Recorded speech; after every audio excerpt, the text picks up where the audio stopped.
友，大家好，欢迎收看中嘉新闻，我是赖伟一。近几年，叫外送成为民众生活的一部分，但外送员跟平台业者一直存在劳动条件方面的冲突。高雄市劳工局因此订定外送平台业者管理自治条例草案，由市议会召开公听会，听取各界的意见，希望自治条例能够更加保障外送员的劳动权益。外送员在平台上接单后，就骑着机车赶去店家，把客人要买的东西送到客人手上。如果在路上发生交通事故，平台业者是否要负起责任？高雄市外送平台业者管理自治条例草案中，希望能够给予外送员在治安上的一些保障。机车那个意外机车的保险，还有它的意外险那另外还要保障比较多，就必须另外还有一个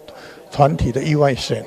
这一部分是我们最基本的要求。市政府送来的草案，我们再邀请学者、专家、相关的律师，还有业者、从业人员，我们把相关问题理得更清楚。我相信这样的法制化以后，会对我们所有的相关同仁有更大的保障。不过，对于平台业者这样的要求，要回到双方是否为雇佣或承揽关系，专家学者指出，过去的劳基法都是以公司工厂固定的地点概念来设定，但面对数位工作，双方的关系必须重新定义，也要有全国的一致性。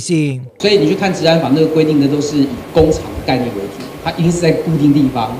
好，那如果你要怎么样去扩大，或者说去转化适用到外送的这个部分，其实是有另外一块就会比较跟也是属于地方的自治权限啦。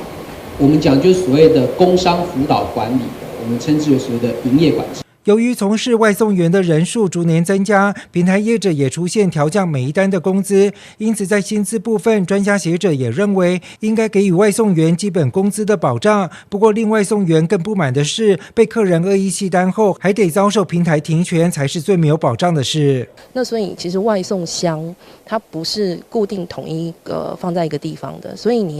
都是外送员他自己会拿回家的，所以你要怎么样去管理它的卫生？这一块其实是有难度的。这个不是只有说单方面的顾到业者，也要去顾到刚才某一个议员有讲到，像是司机的部分，或者是消费者的部分。你像前几天好了，澎湖发生了恶意洗单的事件，那些店家、那些外送员，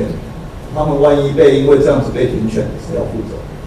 而与会的议员也指出，平台业者对于加入平台的店家，能够在食安上多加把关，并且要求商品价格透明揭露。对于平台业者，也要加强治安卫生方面的稽查。那反映这个部分能不能做一个资讯的勾稽，就是说我如果发现这家厂商、这家店家被投诉有很多食物不清洁，导致上吐下泻等等的，他是不是有责任义务去通报我们的卫生单位？平台的业者，他们对于这个商品揭露的程度都不太一样，就连这个运输的费用可能都会有一些不是很确定的，因为消费者也会搞得很混乱的状况如果从那个食安的角度来看的话，是不是还是应该要在本市要有一个卫生管理人员？那你有指定就好，它不一定是专属于这个。或者是你至少要有一些机制，让它可以能够马上的来处理这些问题。外送产业是数位科技下的新兴产业，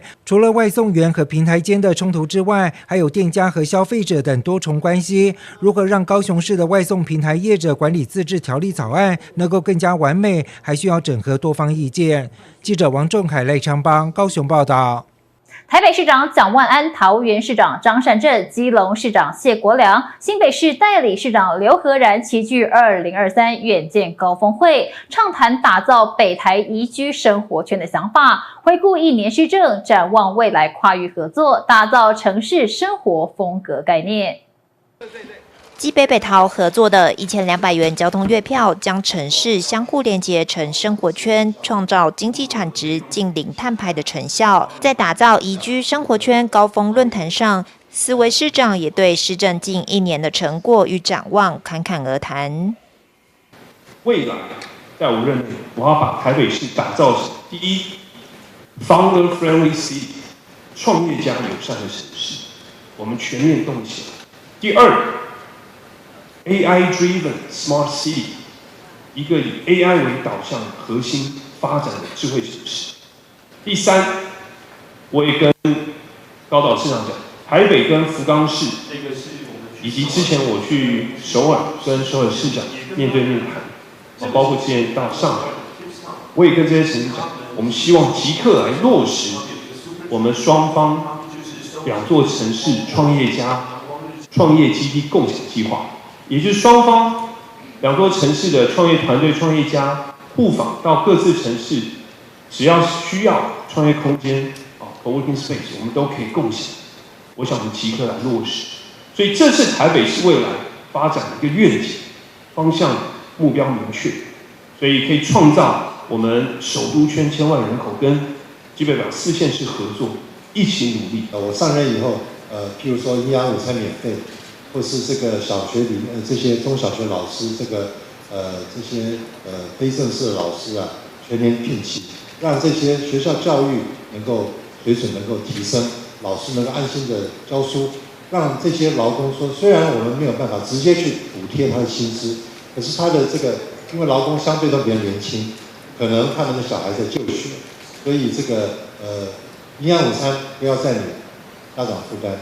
你们的学校老师要让你们放心，他们绝对会非常安心的把小孩教好，等等啊，所以这个是第一件，我们希望说他没有后顾之忧，在学校里面上学的小朋友们，这些子女们。能够让他们觉得说，在桃园虽然刚刚讲说薪资不像高科技那么的光鲜亮丽，可是，在桃园就学环境，他们可以先安心。大家都了解我们基隆俗称渔港啊、渔都啊，它下雨呢，一年超过200天，而且这200天呢，有100天可能是集中在冬天的4个月里面发生的。所以我未来有一个很重要的一个特点，就是要打造基隆成为全台湾最多优良室内空间的一个城市。我们首先打造亲子的空间。我们在我就任的3、4个月，我们就打造了2座所谓的室内儿童乐园。我们在耶诞节前还可以再开2座，然后在明年第1季还可以再开3座。那现在呢，其实跟这个2位双北的市长报告一下，我也很开心。现在有很多家长其实会带孩子到我们的室内儿童来玩，因为很简单来说，因为我们室内儿童乐园虽然是公益的政府空间，但是商业等级，是营业等级，但是我们把它当作是一个公益跟社会的一个设施。所以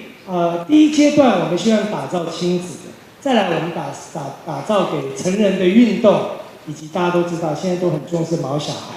毛小孩也是跟我们小孩一样疼爱，所以未来基隆希望有很多的很棒的亲子空间以外，也会打造很多毛小孩的亲子的室内空间。我们利用我们的区域情况跟基北北桃一起连接，所以林口我们跟八里淡水它有智慧物流，因为我们有台北港过来后，板桥、新庄、三重、泸州、五股、泰山是我们金融跟数位的中心，像 Google 的总部就在我们板桥。再往南边到了中和新店，我们有高阶医产，因为双和医院配合我们的宝高很多的大的企业进驻。再往北走，我们可以到我们的汐止、资通讯跟我们的南港跟基隆，可以变成一个经贸的蓝带。然后往右边走，我们可以看到我们土城的传统的智慧制造开始转型升级。然后三英文创可以跟大溪整合在一起。面对4个城市如何跨域合作，蒋万安自豪1200元月票，张善政则谈到焚化垃圾合作印象深刻，也希望4个城市共同打造城市生活风格。谢国良认为深化区域合作是必要的，未来基隆捷运的建设将能大幅提升基隆的竞争力。首先基隆一定要合并成直辖市，所以我们跟新北、跟双北。还有跟基北北桃跟桃园，我觉得我随时随地都会提醒我们这些直辖市们，应该未来我们有机会的话一起来谈合并。但是我们要把我们自己的条件要把它提升，所以我想透过我刚刚讲的，把基隆的条件做得更好，透过基隆捷运把周边的整个产业跟就业发展出来，我相信那个时候就会水到渠成。在7月份的时候有机会到新加坡去参访，新加坡。他们真的非常的用心在很多政策的规划，他们有一个2030 Green Plan， 2030绿色计划而且很明确的执行方向跟做法。比如说，他们2030年要再多种100万棵树，很具体。他们在尖峰时段要使用大众运输工具的比例要达到75%，到2030有25%的学校要达到碳中和。所以我们去新加坡也特别去他们的环境永续部，去跟他们座谈，去了解他们怎么样来推动达到2030净零碳排的目标。所以台北市我们回来，我们也拟定了每10年阶段性的减排目标。2030我们要减40%，2040希望减60%，到2050100%。我觉得我们将来4个城市在这个合作平台上面，我希望在开始我们基础建设大家都在努力进行，中央有支持一部分经费，大家都非常努力，也非常辛苦，因为捷运新建所造成在地交通这个冲击。可是我们开始要去打造我们4个城市合在一起所谓生活品味。生活品味叫什么？就是体育活动是一种生活品味，文化活动是一种生活品味。比如说，过一阵子我在讲新北好了，你们那个耶诞城啊，我们自己搞个耶诞城好不好？不好啊。那个我觉得这么近的距离，我们自己搞个耶诞城没有意思。我们过几天你搞一个万圣节，万圣节以后你们就不要再弄，我不要弄，耶诞城就你来弄啊。大家分工合作，把这种生活品味的层面一个一个拉抬起来。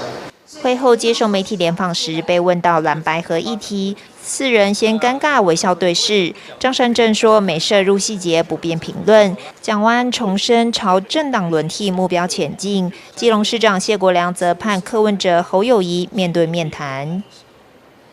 记者翁俊台北报道。为了宣传10月21到26号在台南市举办的112年全国运动会，台南市政府特别在10月14号、15号2天晚间，在体育之星广场举办市民之夜演唱会，不仅有14组歌手轮番开唱，还有街舞、体操等精彩表演，为全国运动会提前暖身。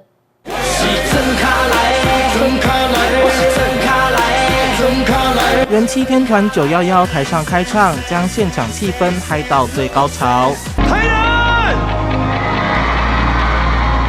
祝福我们这辈子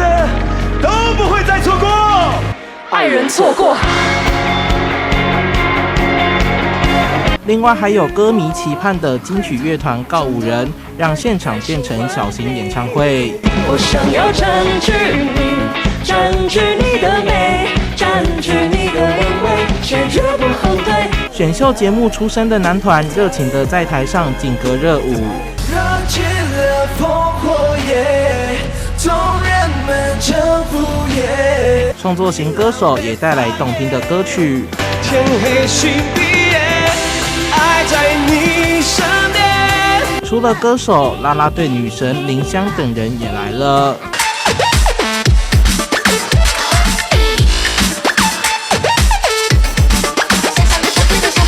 睽违16年，台南市举办全国运动会，连续2场的市民之夜率先登场，吸引6万多名民众来到现场。这个活动可以宣传全运会在台南。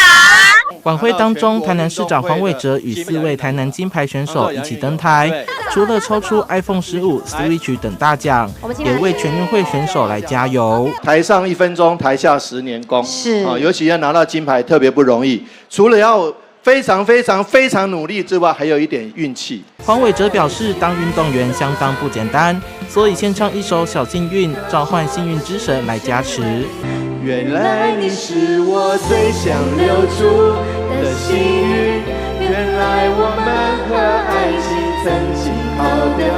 那么近。台上表演精彩之外，在广场另一头还有运动体验区，有轻艇、帆船、棒球等8项运动。借由表演活动与运动赛事推广的结合，希望吸引更多民众关注全运会运动赛事。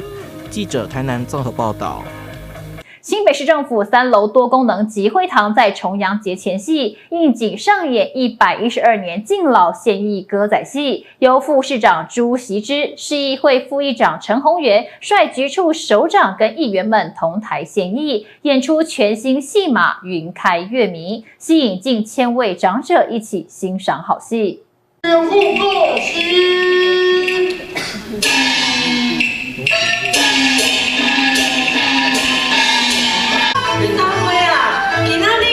来拜拜的，不是来佚佗的。由新北市政府主办的重阳敬老歌仔戏表演，重阳节前夕在市府3楼多功能礼堂演出，由副市长朱悌之、市议会副议长陈宏源率局处首长与议员们同场献艺。朱悌之表示，市府与议会共同办理敬老献艺歌仔戏，一方面表达对于传统戏曲文化的支持，另一方面也提供长辈们在重阳前夕的娱乐活动。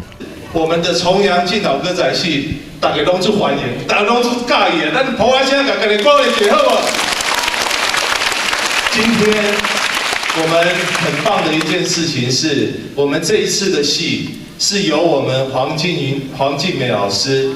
黄美静老师，抱歉哦，是我们教育部这个本土传统文化贡献奖特别。由我们黄美静老师重新编剧的一个我们的《云开明月》，非常棒的一出戏。那这一出戏呢，其实我看的所有的一个剧本，高潮崛起啊！所以我们就好好的来欣赏我们这一出戏。新闻局表示，府会敬老献艺歌仔戏活动自100年起举办，每年都会由市府首长及市议会议员们合力演出。今年迈入第10年，是全台各县市绝无仅有、新北唯一的府会共演敬老活动。今年推出新戏码《云开月明》，全戏由8月获教育部颁发本土教育推展贡献奖的黄美静老师指导，主要故事叙述明朝知县周如海3女迎月，为了化解2姐遭强娶之围，展现机智与敌周旋的故事，剧情高潮迭起，引人入胜。非常开心哦，能够跟大家共聚在这边哦。然后看到我们这些表演，你们会觉得有没有会心的一笑？啊，跟各位报告啊，为了你们啊，我们是搏命演出，你知道吗？这个哦，是我们的传统技艺哦，所以我们的传统技艺需要很用心认真的去学习啊。我们这样子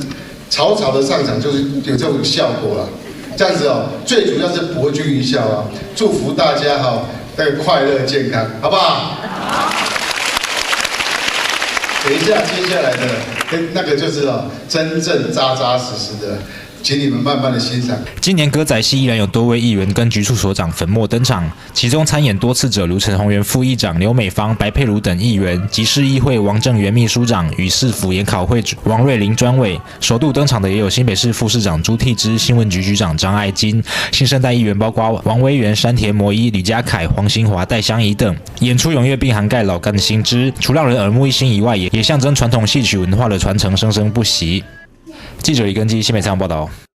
台南截至今年8月统计，100岁以上人瑞有283位，65岁以上老人同期又上升了0.76%。为了恭喜这群长辈健康长寿，市长黄伟哲专程前往佳里区跟安南区来关心2位人瑞，并且致赠从养礼金等祝福。黄市长强调，面对超高龄社会，就是加强长期照顾的资源，让老人在地健康老化。佳里区高龄102岁的林阳玉，一听说市长要来，就和社区关怀据点的成员用热情的歌舞来欢迎。可以看见他的身体还相当硬朗，市长黄伟哲也跟着打拍子，相当温馨。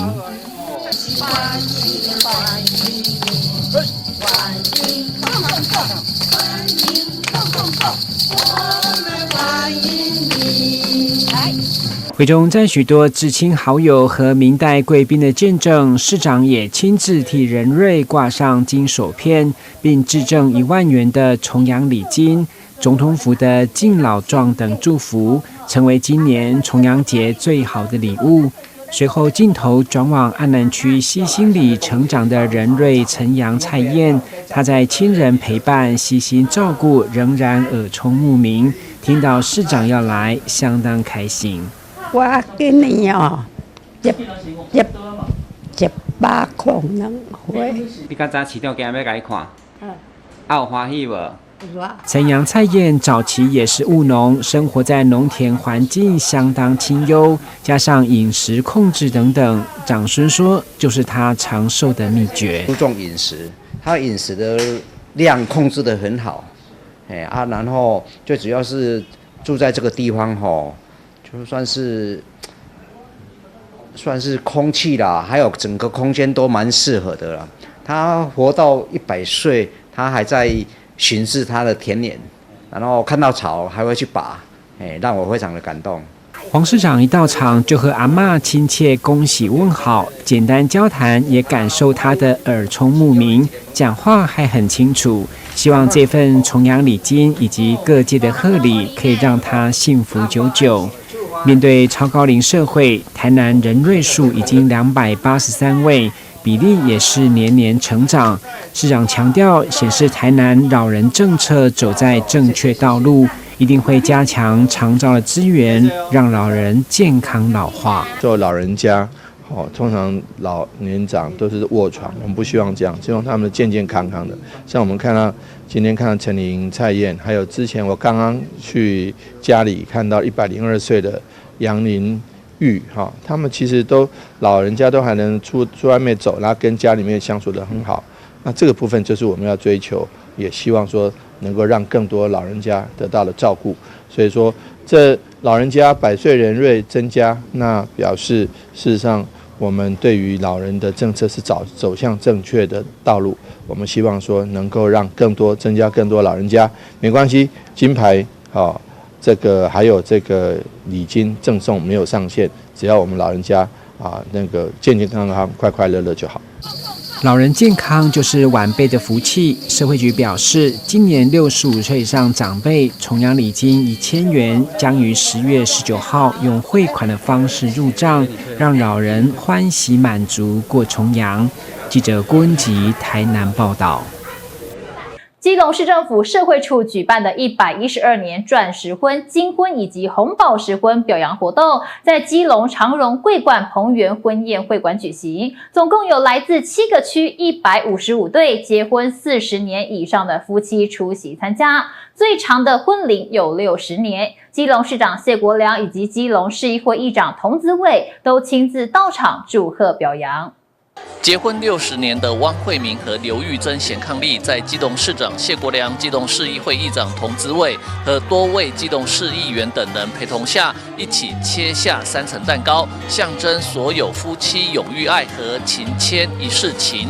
这是基隆市政府社会处在基隆长荣桂冠彭园婚宴广场举行的钻石婚、金婚以及红宝石婚表扬活动，总共有155对结婚40年以上的夫妻出席参加。最长的婚龄是住在安乐区现年94岁的汪慧明和75岁的刘玉珍，有60年的婚龄。阿公阿嬷就是这样互相包容，展现老一辈对爱情和婚姻的永恒。基隆市长谢国良、基隆市议会议长童子伟以及各区市议员们也都亲自到场祝贺表扬，并且和155对神仙眷侣们合影留念。上个月我也自己开了一个小桌，大概24个亲友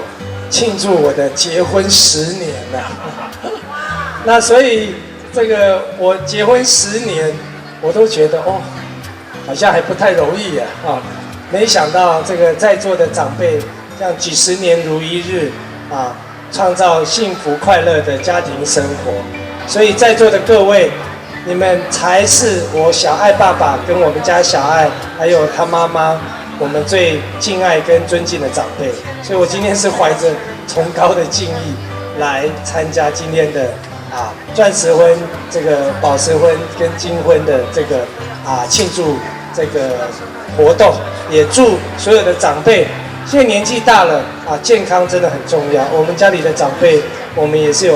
都不同程度的面对很多健康的问题，有时候看了真的心里也是会难过。但是就是要在这边呼吁各位长辈，拥有了健康，才是拥有最棒的家庭生活。没有大家的付出，就没有今天基隆的繁荣。而我们这些年轻人啊，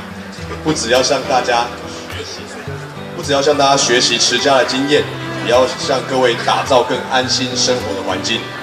我们的长辈不用为老烦恼，也不用担心子女无力负担。一个健康老化、活跃老化、在地老化的友善环境，是我们市议会与市政府要共同努力建构老人福利政策的重要工作指标。看到幸福、自信的特质，并积极促进社会参与，是成功老化的表率，令人感动。也期盼所有的市民都可以拥有这份幸福美满的人生。祝福所有的家偶在未来的日子里，爱情继续绽放，健康快乐与您们同在。你们的安心放心，也是我们的工作，也是我们的荣幸。祝福大家！来自全市7个区接受表扬恩爱的老夫老妻，更是把握时间，在餐厅内特别布置的景点拍照合影留念，回忆过去年轻刚结婚时的美丽，也享受结婚40年、50年以及60年后美满幸福的好滋味。记者吴俊松基隆报道。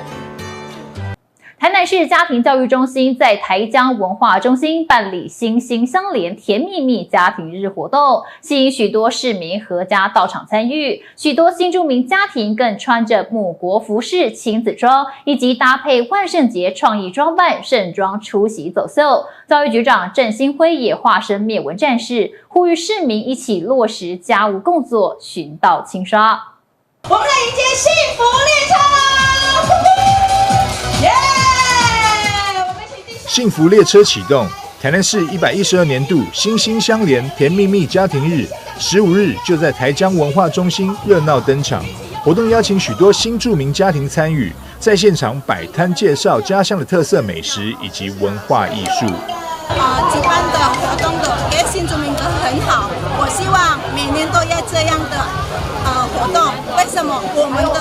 新住民可以介绍很多文化，我们的文化都很美丽。这个活动真的是很好，因为除了让我们可以推广我们的文化，还可以让更多台湾知道我们越南的特色。家庭教育中心办这样的活动是非常棒的活动，祖先3代同堂，大家可以一起体验不同的有本国的文化，有原住民的文化，有新住民的文化，同时让我们彼此了解自己的文化。也因为这是一场适合全家大小一起来的活动，主办单位更邀请海东国小古乐队、大港国小合唱团带来精彩表演。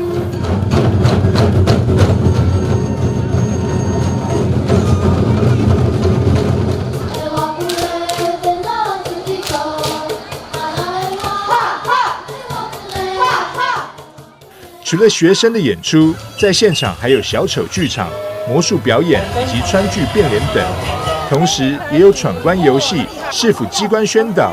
以及小朋友最爱的吹泡泡体验。活动规划热闹有趣，市府教育局也希望借由活动鼓励亲子共学、共游、共乐，促进家庭情感。台南市的新住民有36000多位哈，那么总共我们的学生呢也有6500多位，可以说都是我们台南市非常重要的资产。那我们提供这样的一个活动，最主要目的是能够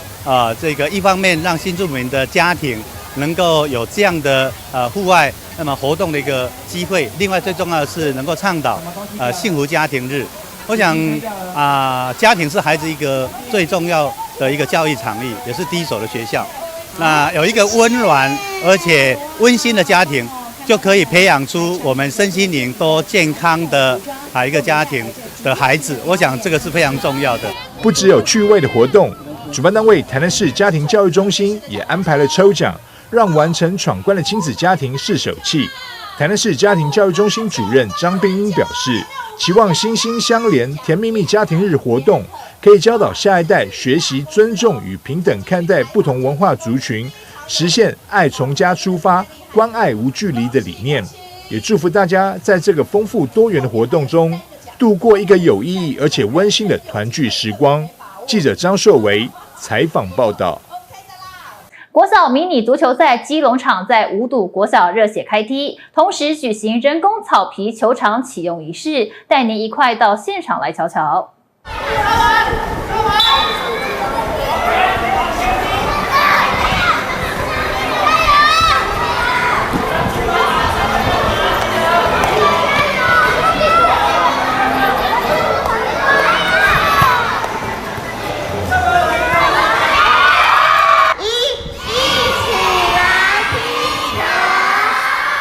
回答我吧，我先问你，在比足球的时候，什么部位不可以碰到球？除了守门员以外，手很好，我刚听到他的答案，他说手。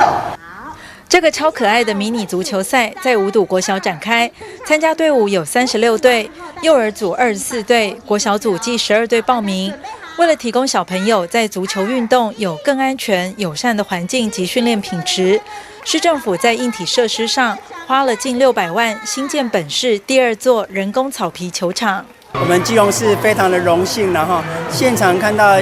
小朋友家长们这么热情的参与，我们觉得很感动在这么棒的一个环境底下，让小朋友能够安全、舒适、尽情的来进行这一场比赛。这么多的队伍，这么多的球员都来热情的参与，我们要感谢非常多的一个赞助单位包括我们学校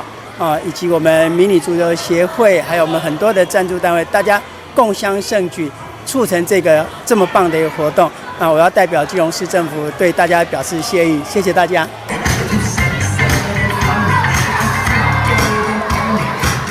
比赛现场也安排了花式足球的互动表演，展现精彩有趣的花式足球特技，让小朋友看得掌声连连，目瞪口呆。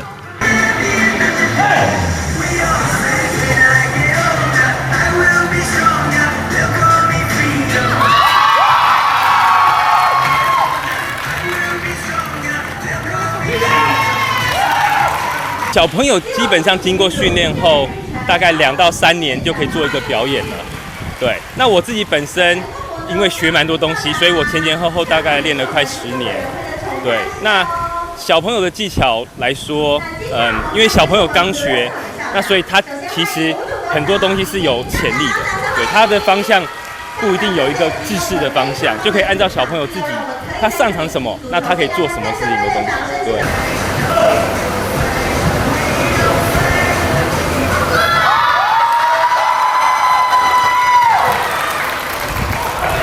小朋友们努力奔跑，现场洋溢着欢笑与加油声。这个以游戏为主、竞技为辅的足球教学方式，让孩童在游戏过程中爱上足球，也在竞赛中学习成长。记者黄日升、陈淑平基隆报道。高雄的轻轨顶山街站居然在西侧站体顶棚开了一个树洞，让人不禁多看几眼。而这个树洞其实是要让雨豆树能够穿越之后自在生长。此外，在顶山街站的工作人员们也正在忙着赶工，因为高雄轻轨2阶工程大顺路段预计年底会通车，大家加紧脚步拼年底轻轨成员。可以看到，在轻轨的顶山街站西侧站体顶棚，居然是开了一个树洞，让人不禁多看了几眼。不过，其实这个做法为的就是希望可以让这一棵雨豆树穿越自在的生长。我们就是在雨豆树不影响它生长的方式，那开一个孔，然后让树木可以正常的生长，那来。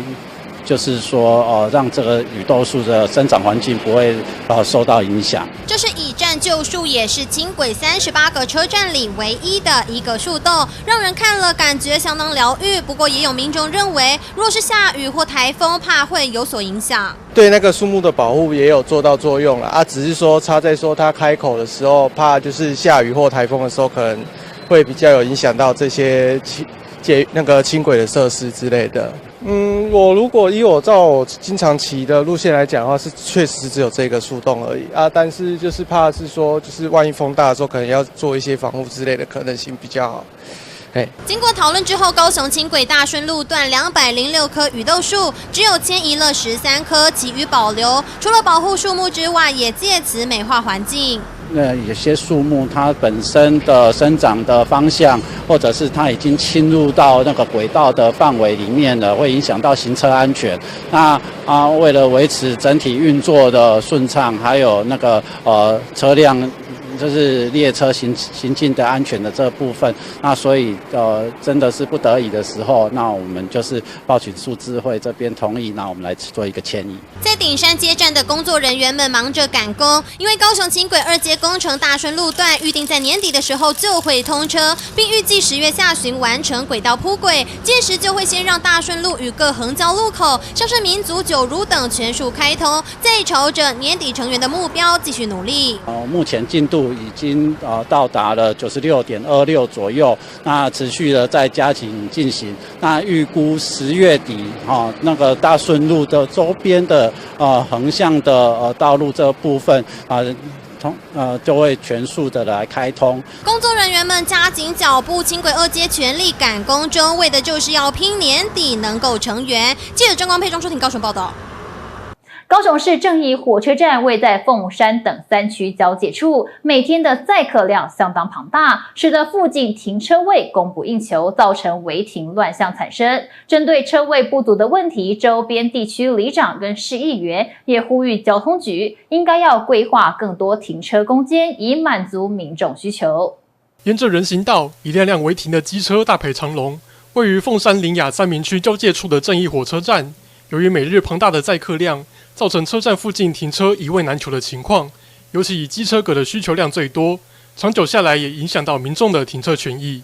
可能我比较早来还好，晚一点来可能看停成这样，可能应该是真的不够的感觉。你这无停车格啊？你像我若要来这开车，是毋是要骑倒巴来？倒巴无当肯啊。针对正义站的停车问题，虽然台铁开放部分绿园道作为收费停车位，但仍难以缓解周遭违停乱象。关于车位不足的情况，高雄市议员黄捷和刘德霖也呼吁，交通局应尽快规划周围区域，增设更多停车位，提供民众使用。因为其实当初在规划绿园道的时候，就是很多在地的民意也都反映说，希望一并要规划转乘的空间。那现在显然是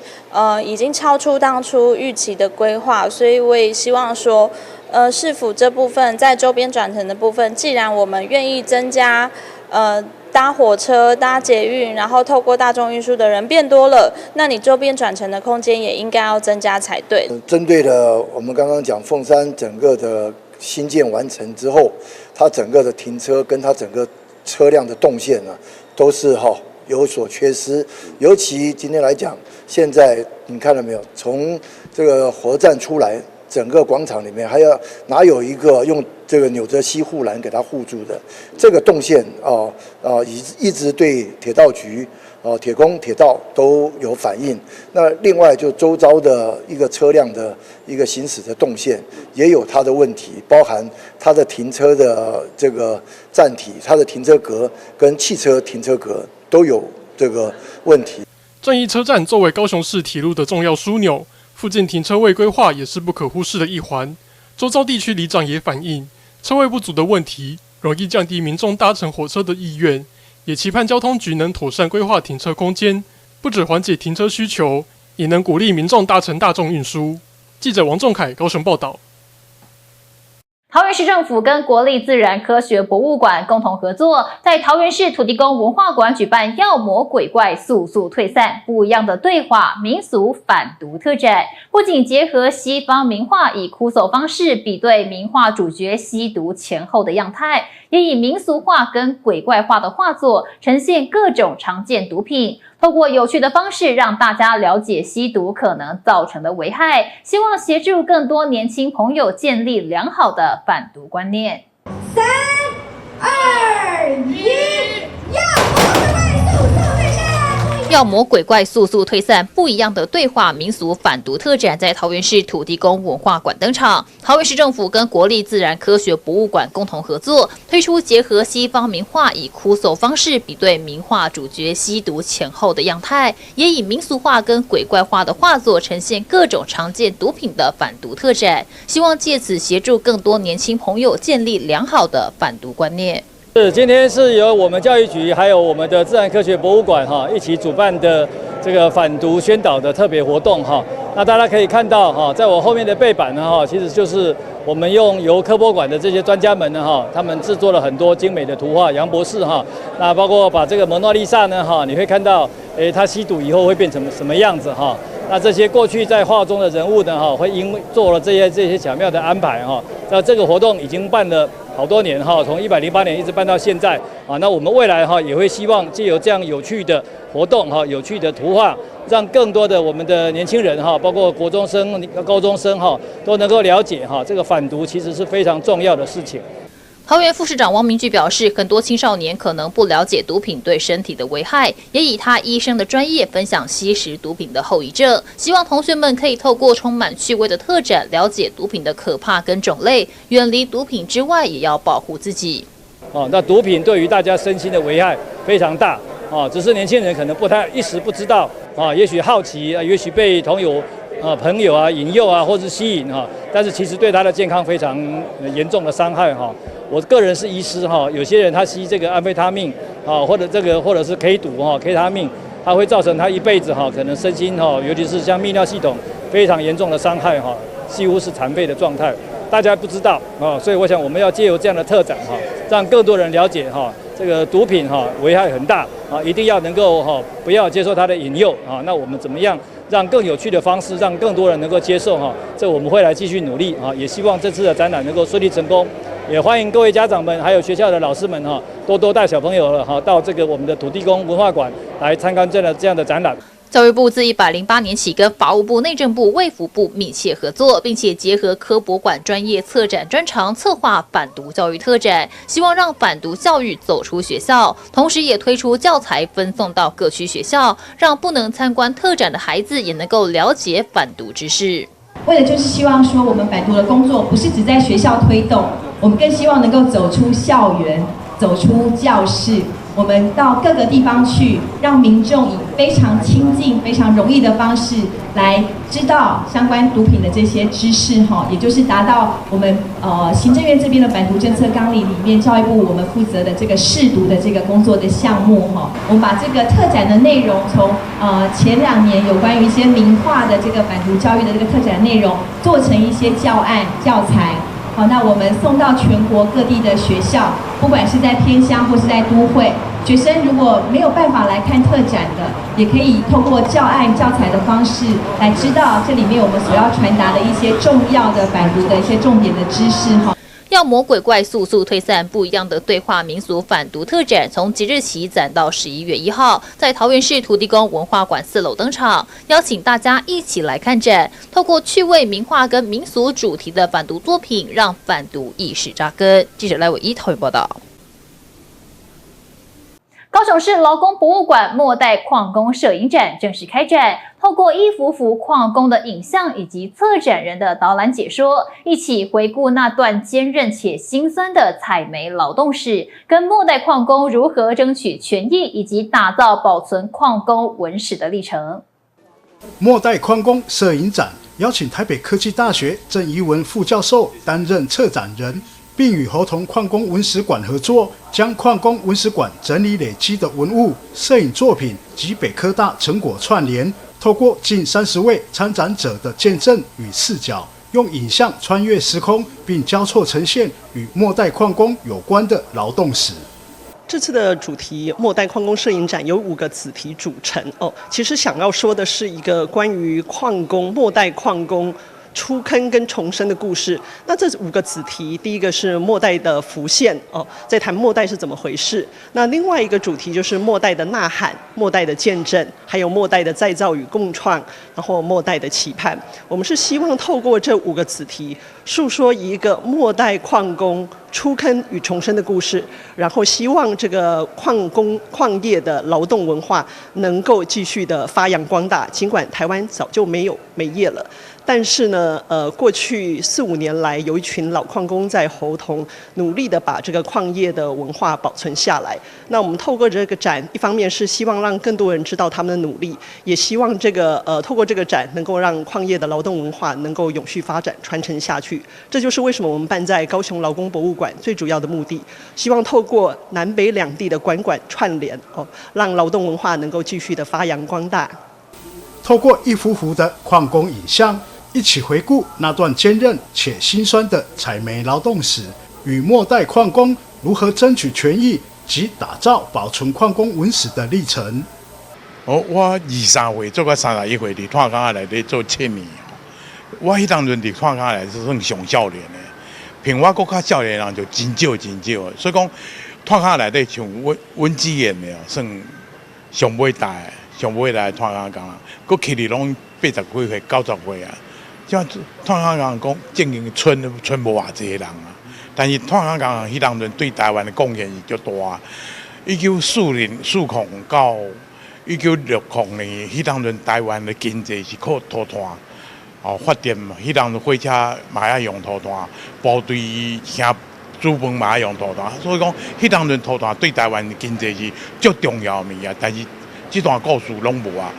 透过展览，拉起台湾东北角的矿区与南台湾工业城市的煤记忆，牵起猴头矿工文史馆与高雄劳工博物馆的馆相连。即日起开放参观，展期至113年4月6日止。记者李正道高雄报道。八德区公所今年推动第2届参与式预算大南游意思，15号在大南森林公园举办皮塘轻旅行活动，由八德区大千里导览志工带着民众走读大南森林公园的自然生态与军营历史，参访8块厝民俗艺术村，让民众更了解公园故事，也鼓励更多人来大南的户外空间踏青散步。民众跟着大千里的导览志工，穿过宽敞硬凉的松林大道，探访大南森林公园的自然生态。八德区公所今年推动第2届参与式预算大南游意思，15号在大南森林公园举办皮塘轻旅行活动，由八德区大千里导览志工带着民众走读公园的地景生态和人文历史，并参访8块厝民俗艺术村，不仅讲解专业易懂，还自备道具，现场发无患子果实和松果等，帮助民众来了解树种知识，获得参与民众的肯定，让他们得以更深入了解公园的故事。布袋戏跟那个皮影戏的部分蛮有印象的，还有水印的那个历史的故事，然后都有讲出来。平常来的时候都是散步而已。所以第一次深入了解这一边的故事。没错。那你自己觉得整体参加完之后感想？我觉得很开心，跟家人一起出来走路很棒。他们都很棒，介绍得很清楚，然后让我们都了解很多。希望这类的导览活动要多办嘛，就是对啊，让大家多了解，让小孩子啊，我们大人都能够了解这些了。八德区大千里里长说明，当初与大千福安文化关怀协会共同提案的用意，希望能鼓励大家走出户外，认识西坡皮塘与森林公园，因此请来八德乡土导览协会的专业老师来培训在地15名志工进行导览。他感谢志工们的认真与用心，希望来参加的民众都能有所收获，不再只是走马看花。好，我们大千里大部分都是大楼，那难得刚好我们邻近有一个西坡，还有一个大南森林公园，所以我心里想说，让我们能走出来做一个小小的一个轻旅行。那我们很感谢我们李老师很认真的教导我们这15个志工，那我们这15个志工也很认真的每天下午都会来这边走啊。那也希望民众参加以后进来，这有多元化的树，多元化的东西，认识皮塘的生态。目前我们做了2场，一场是纯粹是西坡，再来一场就是大南森林公园，所以总共了300多个人。那也很感谢，就是说，我们的一些参与人员这么踊跃。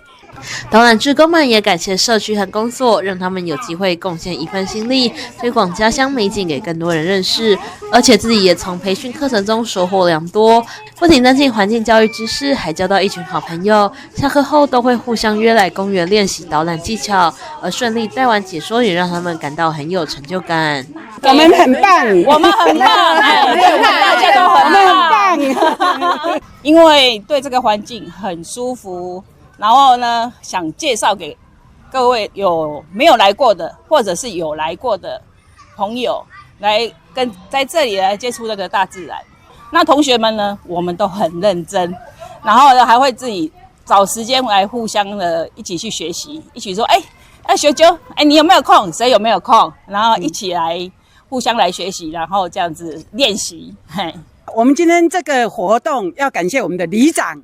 大力的推动，我们才有这个机会站在这个舞台。谢谢你们给我们舞台，我觉得我们很棒，我们里长更棒如果以100分来讲的话，我应该有70分啦。我大概在家里花了1个礼拜的时间一直在背诵记牢这样子，对，所以我应该有把该讲的都有跟大家讲了。收获的话就是认识了很多朋友，然后我自身对这个大南森林公园，它原来是经过这么多人的努力让我知道原来一个森林的那个创造出来是要花这么多的心血，对。八德区公所今年陆续推动参与式预算，让民众能以东道主的身份，带更多人认识在地特色。而这次提案的皮塘轻旅行，不仅协助社区培养导览人才，也推广在地景点给更多人知道。记者刘玉婷台报道。以上就是今天的中嘉新闻，感谢收看，我们再会。